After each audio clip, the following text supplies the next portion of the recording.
Assalamualaikum to my lecturer, Madam Nur Dalila Diana Jamaluddin. My name is Fatin Hanani binti SHA'ARI. My ID number is AM 200 700 7603.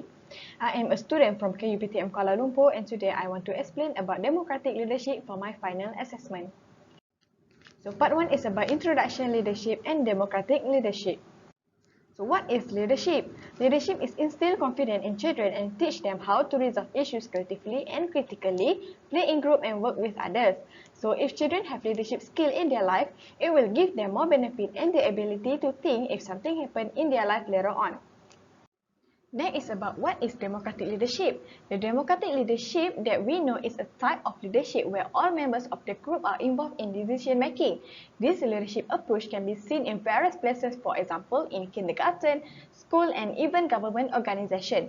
So I also want to add that everyone can practice this democratic leadership, including children, where this leadership encourages everyone to discuss ideas openly, encourages joint question and answer session, and even it can also increase children's self-confidence to come up with ideas from themselves and even improve cognitive skill as well vocabulary respectively.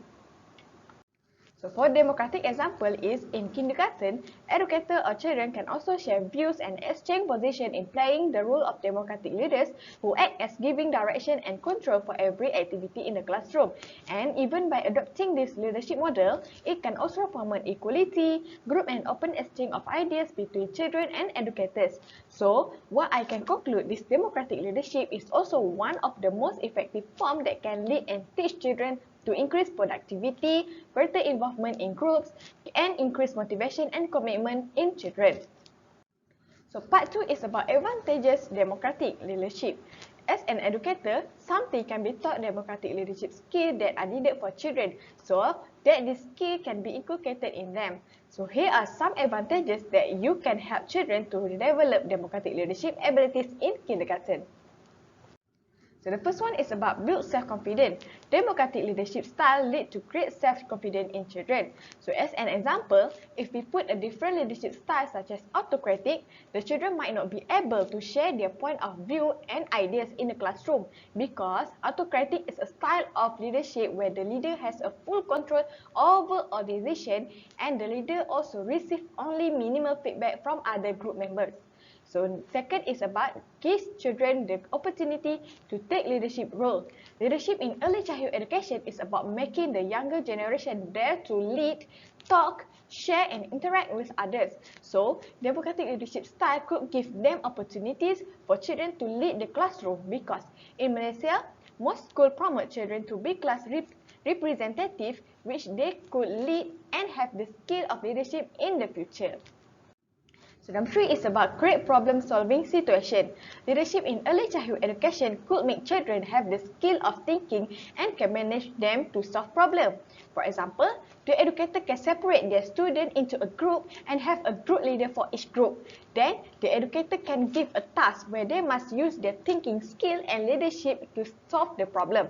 So, this activity can make the children have a great interaction and problem solving with others. Lastly, is about encourage communication and action. Encouraging leadership in early childhood education can make the children good at communication and action. For example, most educators still guide their students in making decision and action to correct them. But if they make their own decision and action, they can learn from the mistake and have the ability to go further in leading. So, this is why democratic leadership brings a good impact to early childhood education, where children were given opportunities and can create their characteristics to be a young leaders. So part 3 is about disadvantages democratic leadership. Democratic leadership is effective and related to the leadership in the early childhood education sector, and the leadership style is still relevant. Although the leadership style is appropriate for interacting with youngsters, it does have drawbacks that must be considered. So the first one is about elicit unpleasant feeling. The democratic leadership style encourages people to share their thoughts, ideas, and experiences. It will also distinguish between team members and creative ability and those who do not. So if one team member's idea are repeatedly implemented, the other members of the team may become resentful of the leadership approach. It may individuals feel as though their opinions are important, and as a result, they quit engaging in the process. And if negative emotions are not controlled, this leadership style might lower productivity rather than increase it. So, the second is about lack of trust. We all know that if they cannot handle the task when the educator offers them, they are more likely to lose faith in themselves. For that reason, democratic leadership is engaging opinion, and some students will lack confidence in presenting their thoughts and ideas in class. Number 3 is about no self-encouragement. Children need self-encouragement to develop their characteristic because they have the desire to stand up and be brave enough to express their opinion and ideas in the classroom. So as an example, when they are encouraged, but democratic leadership may reduce a child encouragement because this leadership style emphasizes sharing idea and opinion, and some of the children's opinion may be ignored in the favor of others. So this will lead the youngster having a low self-esteem. So part 4 is about suggestion and recommendation. So the importance of being a teacher is that they become a role model to enhance the children's ability and sharpen their mindset to manage and solve problems, because today children are tomorrow leaders. So especially if those children have parents who are leaders. Although leadership skill can come naturally, children learn lessons along the way that significantly impact them later in life, and or more precise word, the right time, that will make all the differences. Among the suggestions and recommendations that we can do and apply in children to address the problem that lack these leadership characteristics are, the first one is about teaching emotional self-regulation. When children has emotions such as anger, sadness or happiness, teachers should teach them in expressing those feelings through words. Okay? Instead of having tantrum and throwing away things and getting angry, make the children feel relaxed and understand their emotion to help them express them without yelling. The second is about using a vision board. Okay, so what is a vision board?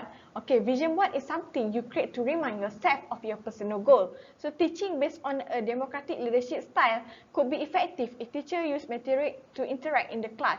So, in kindergarten, using a vision board help the children in organizing and planning their way to move further, and they can see themselves in a picture. So, the usage of a vision board can be used as an interaction for children to share their thoughts and ideas in the classroom. So number 3 is about avoid jumping in. Children can be distracted and lose focus if teachers jump in on their task or work. Okay, many teachers nowadays jump in their student works to help them solve even quicker, but the disadvantages of jumping in is they will not be able to solve problem by themselves and need the help from guidance of an elder to solve. So number 4 is about practice confident communication. So teachers should encourage children to speak up and talk a lot more in the classroom to gain their confidence. So the interaction between teachers and students can gain more confidence where they can speak and share their thoughts without having any barriers of communication in classroom. So there is quote I found on Google related to this leadership that says, the greatest leader is not necessarily the one who does the greatest thing. He is the one who that get the people to do the greatest thing. So said Ronald Reagan. So part 5 is about conclusion. Leadership is the ability to motivate, inspire, and encourage people to work together toward a single goal. Children should have opportunities to lead during their schooling, since it helps them to learn not only how to create connection in a team, but also how to train their cognitive thinking and be able to complete a task efficiently and skillfully. Okay, to summarize, while being a leader is not the top priority, but teaching children the skill necessary to be a leader from a young age is highly encouraged to help the next generation become leaders and responsible person. So that's all from me. Thank you and Assalamualaikum.